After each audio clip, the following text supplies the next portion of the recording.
Central budget ಅಲ್ಲಿ ಸ್ಟೂಡೆಂಟ್ಗಳಿಗೆ?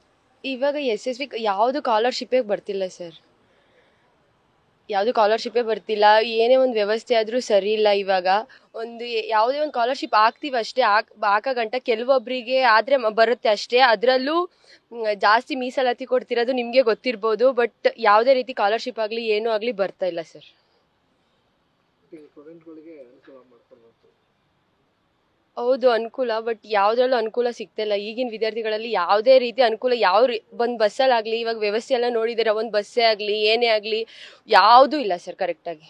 Budget ಅಲ್ಲಿ ಏನು ನಿರೀಕ್ಷೆ ಮಾಡಿದ್ರಿ ಈಗ ಸೆಂಟ್ರಲ್ ಗೌರ್ಮೆಂಟ್ ಬಜೆಟ್ ಸ್ಟೂಡೆಂಟ್ಗಳಿಗೆ ಏನಾದ್ರು ಅನುಕೂಲವಾಗಿದೆ? ಸರ್ ಒಳ್ಳೆ ಸ್ಕಾಲರ್ಶಿಪ್ ಬಂದರೆ ಸಾಕು ಸರ್, ಓದೋ ಥರ ಸ್ಕಾಲರ್ಶಿಪ್ ಬಂದರೆ ಸಾಕು, ಇನ್ನೇನು ಎಕ್ಸ್ಪೆಕ್ಟೇ ಮಾಡಲ್ಲ ನಾವು ಯಾವತ್ತೂ. ಬಟ್ ವಿದ್ಯಾರ್ಥಿಗಳಿಗೆ ಅನುಕೂಲ ಆದರೆ ಸಾಕು ಸರ್. ಅದರಲ್ಲೂ ಬರೀ ಸ್ಕಾಲರ್ಶಿಪ್ ಬರುತ್ತೆ ಅಂತ ಹೇಳ್ತಾ ಇದ್ದಾರೆ. ಇದುವರೆಗೂ ನಾನು ಡಿಗ್ರಿ ಮುಗಿದು ಒಂದು ವರ್ಷ ಆಗಕ್ಕೆ ಬಂತು, ಒಂದು ಸ್ಕಾಲರ್ಶಿಪ್ ಬಂದಿಲ್ಲ ನನಗೆ.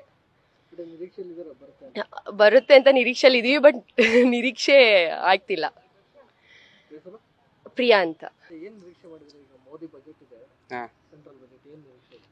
ಸರ್ ಅದು ಇವಾಗ ಟ್ಯಾಕ್ಸು ಎಲ್ಲಾದ್ರ ಮೇಲೂ ಜಾಸ್ತಿ ಟ್ಯಾಕ್ಸ್ ಹಾಕ್ತಿದ್ದಾರೆ. ಟ್ಯಾಕ್ಸ್ ಒಂದು ಸ್ವಲ್ಪ ಕಡಿಮೆ ಮಾಡಬೇಕು. ಇಲ್ಲ ಟ್ಯಾಕ್ಸ್ ಹಾಕೋದ್ರ ಬದಲು ಒಂದು 40% ಫ್ಲ್ಯಾಟ್ ಟ್ಯಾಕ್ಸ್ ಹಾಕ್ಬಿಟ್ಟು ಈಗ ನಮ್ಮ ಗೌರ್ಮೆಂಟ್ ಕಾಲೇಜಸ್ಸು ಇಲ್ಲ ಗೌರ್ಮೆಂಟ್ ಹಾಸ್ಪಿಟಲ್ಲು ವೆಲ್ ಸೆಕ್ಯೂರು ಚೆನ್ನಾಗಿ ಇಂಪ್ಲಿಮೆಂಟ್ ಮಾಡಿ ಎಲ್ಲನೂ ಫ್ರೀಯಾಗಿ ಕೊಟ್ಟು ಜನಗಳಿಗೆ ಎಲ್ಲನೂ ಮಾಡಬೇಕು. ಮತ್ತು ಇವಾಗ ನಮ್ಮ ರೈತರಿಗೆ ಏನೂ ಉಪಯೋಗ ಆಯ್ತಿಲ್ಲ. ನಮ್ಮ ಹತ್ರ ಹಾಲನ್ನ ತಗೊಳ್ಳೋದೇ ಒಂದು ರೇಟು, ಈಗ KMF ಅಲ್ಲಿ ಮಾರೋದೇ ಒಂದು ರೇಟು, ಈ ಕಸ್ಟಮರ್ಸ್ ತಗೊಳ್ಳೋದೇ ಒಂದು ರೇಟು. ರೈತರಿಗೆ ಏನೂ ಉಳಿತಿಲ್ಲ. ಮತ್ತು ನಮ್ಮ ಸ್ಟೂಡೆಂಟ್ಸ್ಗಳಿಗೂ ಅಷ್ಟೊಂದು ಏನು ಹೆಲ್ಪ್ ಆಯ್ತಿಲ್ಲ. ಆನ್ ಟೈಮ್ ಸ್ಕಾಲರ್ಶಿಪ್ಸ್ ಬರಲ್ಲ, ಅವ್ರು ಯಾವಾಗ ಹಾಕ್ತಾರೆ ಅವಾಗ ಹಾಕ್ತಾರೆ. ಆಮೇಲೆ ಇವಾಗ ಈ ಗೌರ್ಮೆಂಟ್ ಅವ್ರು ಬೇರೆ ಆ ಯುವ ನಿಧಿ, ಆ ನಿಧಿ, ಶಕ್ತಿ ಯೋಜನೆ ಅದು ಇದು ಅಂತ ಕೊಡ್ತವ್ರೆ. ಅದು ಯಾರಿಗೂ ಅಷ್ಟೊಂದು ತಲುಪ್ತಿಲ್ಲ. ಅದರಿಂದ ನಮ್ಮ ಸ್ಕಾಲರ್ಶಿಪ್ ಡಿಲೇ ಆಯ್ತೈತೆ. ಮತ್ತು ನಮ್ಮ ಇನ್ಫ್ರಾಸ್ಟ್ರಕ್ಚರು ಏನೂ ಚೆನ್ನಾಗಿಲ್ಲ ಕಾಲೇಜ್ದು. ವಾಶ್ರೂಮ್ಸ್ ಇಲ್ಲ ಕರೆಕ್ಟಾಗಿ. ಒಂದು ಏನಂದರೆ ಎನ್ವೈರ್ಮೆಂಟು ಅಷ್ಟೊಂದು ಏನು ಸೆಕ್ಯೂರು ಚೆನ್ನಾಗಿ ಏನೂ ಇಲ್ಲ. ಅದನ್ನು ಒಂದು ಸ್ವಲ್ಪ ಇಂಪ್ಲಿಮೆಂಟ್ ಮಾಡಿ ಬಜೆಟಲ್ಲಿ ಚೆನ್ನಾಗಿ ನಮ್ಮ ಪೀಪಲ್ಸಿಗೆ ಹೆಲ್ಪ್ ಆಗೋ ಥರ, ನಮ್ಮ ರೈತರಿಗೆ ಹೆಲ್ಪ್ ಆಗೋ ಥರ ಮಾಡಬೇಕು. ಮತ್ತು ಇವಾಗ ನಿರ್ಮಲಾ ಸೀತಾರಾಮನ್ ಅವರು ಏನು ಹೇಳಿದ್ರು ಅಂದರೆ ಈಗ ಪಾಪ್ಕಾರ್ನ್ಗೂ ಟ್ಯಾಕ್ಸ್ ಹಾಕ್ತವ್ರೆ. ಪಾಪ್ಕಾರ್ನ್ಗೆ ಉಪ್ಪು ಖಾರ ಹಾಕಿರೋದಕ್ಕೊಂದು ಟ್ಯಾಕ್ಸು, ಖಾಲಿ ಇರೋದಕ್ಕೊಂದು ಟ್ಯಾಕ್ಸು, ಎಲ್ಲದಕ್ಕೂ ಸಖತ್ ಟ್ಯಾಕ್ಸು. ಅದು ಬಿಟ್ಟು ಎಲ್ಲದಕ್ಕೂ ಫ್ಲ್ಯಾಟ್ ಟ್ಯಾಕ್ಸ್ ಮಾಡಿ ಎಲ್ಲರಿಗೂ ಫ್ರೀ ಎಜುಕೇಷನ್ನು, ಹಾಸ್ಪಿಟಲ್ಲು ಫ್ರೀ ಆ ಥರ ಮಾಡಿದ್ರೆ ತುಂಬ ಹೆಲ್ಪ್ ಆಗುತ್ತೆ ಸರ್. ದೀಕ್ಷಿತ್ ಅಂತ. ಹೋದ ವರ್ಷ ಸ್ಕಾಲರ್ಶಿಪ್ಪಲ್ಲಿ ಫಸ್ಟು ಸ್ಕಾಲರ್ಶಿಪ್ ಸ್ಯಾಂಕ್ಷನ್ ಆಗಬೇಕಾದ್ರೆ ಕರ್ನಾಟಕ ಸ್ಟೇಟ್ದು ಈಗ ಡಿಗ್ರಿ ಕಾಲೇಜ್ಗಳಿಗೆ 4800 ರೂಪಾಯಿ ಅಷ್ಟು ಸ್ಕಾಲರ್ಶಿಪ್ ಸ್ಯಾಂಕ್ಷನ್ ಆಯಿತು. ಅದಾದಮೇಲೆ ಸ್ವಲ್ಪ ದಿನ ಆದಮೇಲೆ PM ಯಶಸ್ವಿ ಯೋಜನಾ ಅದು ಸ್ಯಾಂಕ್ಷನ್ ಆಯಿತು. ಫಸ್ಟ್ ಏನಾಯಿತು ಅಂತ ಅಂದರೆ ಈಗ PM ಯಶಸ್ವಿ ಯೋಜನಾ ಸ್ಕಾಲರ್ಶಿಪ್ ಹಾಕಿದ್ದಾರೆ. ಕರ್ನಾಟಕದ ಗೌರ್ಮೆಂಟಿಂದ ಸ್ಯಾಂಕ್ಷನ್ ಆಗಿರೋ ಅಮೌಂಟ್ ಇನ್ನೂ ಬಂದಿಲ್ಲ. ಕಾಲ್ ಮಾಡಿ ಕೇಳಿದ್ರೆ ಅದು ನಾವು ಹೇಳೋಕ್ಕಾಗಲ್ಲ, ಅಲ್ಲಿ ಸ್ಟೇಟಿಂದ ನಮ್ಗೆ ಇದು ಬರಬೇಕು ಅಂತ ಹೇಳ್ತಿದ್ದಾರೆ. ಆಯಿತಾ. ನೆಕ್ಸ್ಟ್ ಏನು ಅಂತಂದರೆ ಈಗ ಸ್ಕಾಲರ್ಶಿಪ್ ಅಮೌಂಟ್ ಏನಾಗಿದೆ ಅಂತ ಗೊತ್ತಿಲ್ಲ. ಆ ಅಮೌಂಟ್ನ ನಮ್ಮ ಕಾಲೇಜ್ಗಳಿಗೆ ಕಳಿಸ್ಕೊಟ್ರೆ ಕಾಲೇಜ್ಗಳಲ್ಲಿ ಈಗ ನಮ್ಗೆ ಏನಂತಂದರೆ ಬರೀ ಎಜುಕೇಷನ್ ಅಂತಂದರೆ ಬರೀ ಪಾಠಗಳು ಇದನ್ನು ಮಾತ್ರ ಹೇಳ್ಕೊಡ್ತಾ ಇದ್ದಾರೆ. ಇದು ಏನಕ್ಕೆ ಅಂತಂದರೆ ನಮ್ಮ ನಾಲೆಡ್ಜ್ಗೆ ಅಷ್ಟೇ ಬರ್ತಾ ಇರೋದು. ಈಗ ಬೇರೆ ನಾವು ಈಗ ಕಾಲೇಜ್ ಬಿಟ್ಟು ಹೋಯ್ತು ಅಂತಂದರೆ ಇದು ಯಾವುದಕ್ಕೂ ಯೂಸ್ ಆಗ್ತಾ ಇಲ್ಲ, ಬರೀ ನಮ್ಮ ನಾಲೆಡ್ಜ್ಗೆ ಅಷ್ಟೇ ಯೂಸ್ ಆಗ್ತಿದೆ. ಸೊ ಏನು ಅಂತ ಅಂದರೆ ಈಗ ಬೇರೆ ಫೋಟೋಗ್ರಫಿ ಆ ಥರ ಕೋರ್ಸ್ಗಳಿಗೆ ಆ ಒಂದು ಸ್ಕಾಲರ್ಶಿಪ್ ಅಮೌಂಟ್ ಕೊಟ್ಟಿಲ್ವಲ್ಲ, ಆ ಒಂದು ಅಮೌಂಟ್ನ ಇಲ್ಲಿಗೆ ಕಾಲೇಜ್ಗಳಿಗೆ ಹಾಕಿದ್ರೆ ಆ ಸ್ಟೂಡೆಂಟ್ಸ್ಗೊಂದು ಹೆಲ್ಪ್ ಆಗುತ್ತೆ ಅನ್ನೋದು ನನ್ನ ಒಂದು ಅನಿಸಿಕೆ. ಆಕಾಶ್ ಅಂತ. ನಾನು ಸೆಂಟ್ರಲ್ ಕಾಮರ್ಸ್ ಕಾಲೇಜಿಂದ ಮಾತಾಡ್ತಿರೋದು. ನಾನು ಈಗ ಫಸ್ಟ್ ಇಯರ್ ಓದ್ತಿದ್ದೀನಿ. ನಾನು ಏನು ಹೇಳೋಕ್ಕೆ ಇಷ್ಟಪಡ್ತೀನಿ ಅಂದರೆ, ಸುಮಾರು ಜನ ಮಕ್ಕಳು ಅವರ ಅಪ್ಪ ಅಮ್ಮ ತುಂಬ ಬಡ ಸ್ಥಾನದಲ್ಲಿ ಇರ್ತಾರೆ. ಅದಕ್ಕೆ ಅವರಿಗೆ ಇದು ಕಾಲೇಜಿಗೆ ಹೋಗೋಕ್ಕೆ ಫೀಸಿಗೆ ಅಮೌಂಟ್ ಅವಶ್ಯಕತೆ ಇರುತ್ತೆ ತುಂಬ. ಅದಕ್ಕೆ ನಾನು ಕೇಳ್ಕೊಳ್ಳೋದೇನು ಅಂದರೆ, ಗೌರ್ಮೆಂಟಿಂದ ಸ್ವಲ್ಪ ಸ್ಕಾಲರ್ಶಿಪ್ ಏನಾದ್ರು ಕೊಟ್ಟರೆ ನಮ್ಮ ಇವರ ಮಕ್ಕಳಿಗೆ ಅವರ ಕಾಲೇಜಿಗೆ ಬಂದು ಸೇರೋಕ್ಕೆ ಒಂದು ಸ್ವಲ್ಪ ಅನುಕೂಲ ಆಗುತ್ತೆ ಅಂತ ಕೇಳ್ಕೊತೀನಿ.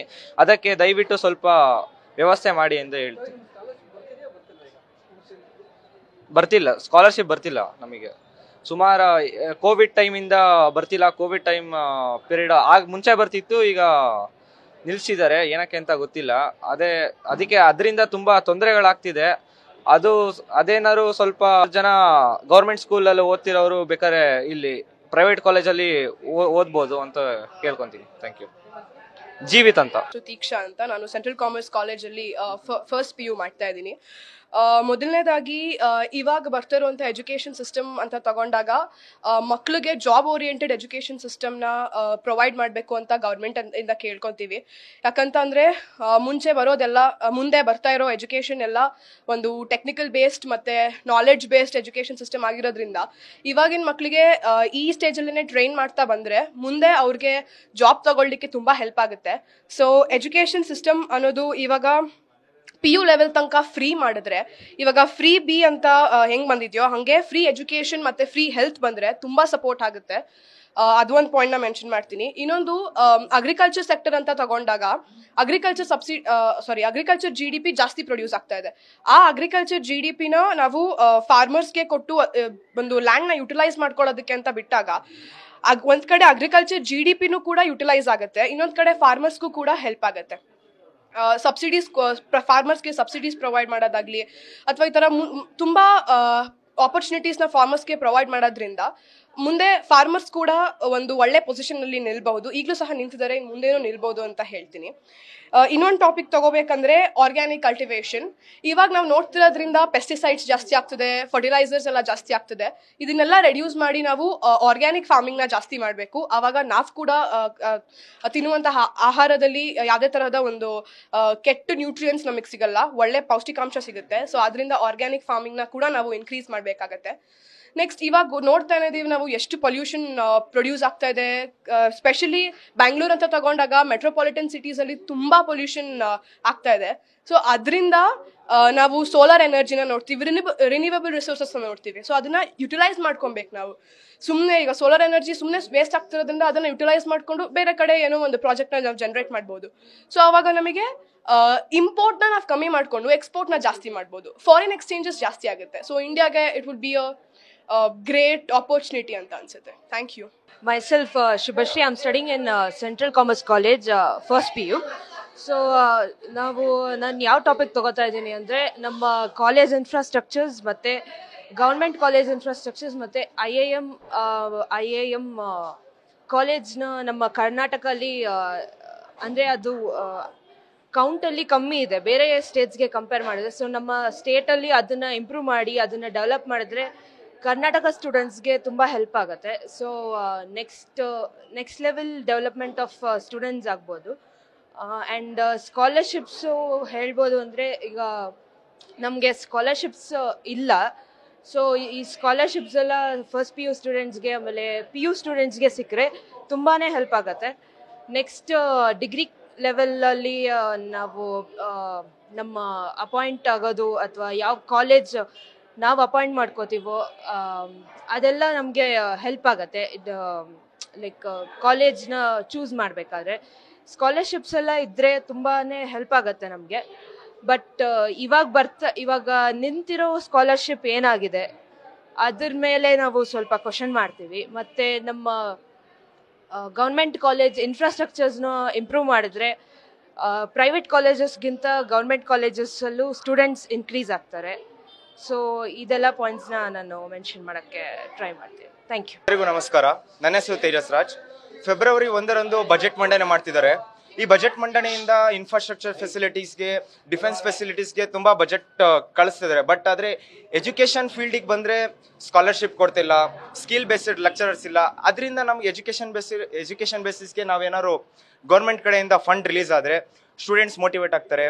ನಮ್ಮ ದೇಶ ಮುಂದುವರೆಯುತ್ತಿರುವ ರಾಷ್ಟ್ರದಿಂದ ಮುಂದುವರೆದ ರಾಷ್ಟ್ರ ಆಗೋಕ್ಕೆ ಸಾಧ್ಯತೆಗಳು ತುಂಬ ಇದೆ. ನಮ್ಮ ಭಾರತ ದೇಶವು ಯೂತ್ಗಳಿಂದ ತುಂಬಿದಂಥ ರಾಷ್ಟ್ರ. ಯೂತ್ ಅಂದರೆ ಇನ್ನೂ ಯೂತ್ಗಳಿಂದ ತುಂಬಿದ ರಾಷ್ಟ್ರ. ಈ ರಾಷ್ಟ್ರಕ್ಕೆ ಸ್ಪೋರ್ಟ್ಸ್ ಇಂಪಾರ್ಟೆಂಟ್. ಸ್ಪೋರ್ಟ್ಸ್ಗಳಿಗೆ ಫಂಡ್ ರಿಲೀಸ್ ಮಾಡಿದ್ರೆ ಎಜುಕೇಷನ್ ಮುಂದುವರಿಯುತ್ತೆ, ಸ್ಪೋರ್ಟ್ಸು ಮುಂದುವರಿಯುತ್ತೆ.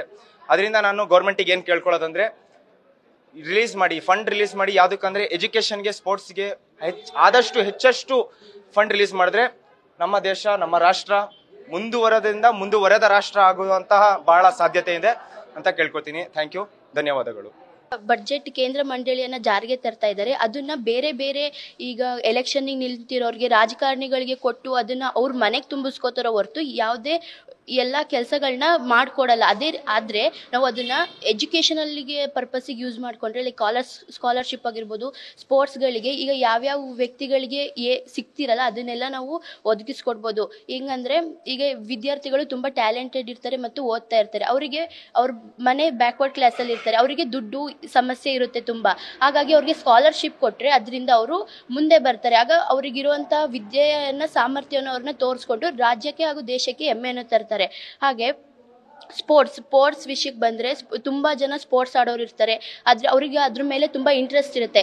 ಆದರೆ ಮನೆಯಿಂದ ತುಂಬ ಪ್ರಾಬ್ಲಮ್ ಇರೋದ್ರಿಂದ ಅವರಿಗೆ ಸ್ಪೋರ್ಟ್ಸ್ ಮೆಟೀರಿಯಲ್ ಆಗಿರ್ಬೋದು ಯಾವುದೇ ಕರೆಕ್ಟಾಗಿ ಕೋಚ್ ಸಿಗ್ತಿರಲ್ಲ, ಟ್ರೈನಿಂಗು ಮೆಟೀರಿಯಲ್ಸ್ ಟ್ರೈನಿಂಗ್ ಯಾವುದು ಇಲ್ದಿರೋ ಕಾರಣ ಈ ಸ್ಕಾಲರ್ಶಿಪ್ ಕಡೆಯಿಂದ ಸ್ಪೋರ್ಟ್ಸ್ಗಳಿಗೆ ಸ್ಪೋರ್ಟ್ಸ್ ಅಮೌಂಟ್ ಆಗಿ ಕೊಟ್ಟರೆ ಅದನ್ನು ಅವರು ಬಳಸ್ಕೊಂಡು ಮುಂದೆ ಬಂದು ರಾಜ್ಯಕ್ಕೆ ಹಾಗೂ ದೇಶಕ್ಕೆ ಒಂದು ಹೆಮ್ಮೆಯನ್ನು ತರ್ತಾರೆ. ಈಗ ತುಂಬ ಟ್ಯಾಲೆಂಟ್ ಇರುತ್ತೆ, ಅವ್ರ ಹತ್ರ ದುಡ್ಡಿರಲ್ಲ, ಏನೂ ಇರಲ್ಲ, ಆದರೆ ಅವರಿಗೆ ಅದನ್ನು ಕೊಟ್ಟರೆ ಅವ್ರು ತುಂಬ ಯೂಸ್ ಮಾಡ್ಕೋತಾರೆ. ಯಶ್ವಿನ್, ನ್ಯೂಸ್ ಫಸ್ಟ್ ನಿರ್ಭೀತಿಯಿಂದ ನಿಮ್ಮ ಪರವಾಗಿ.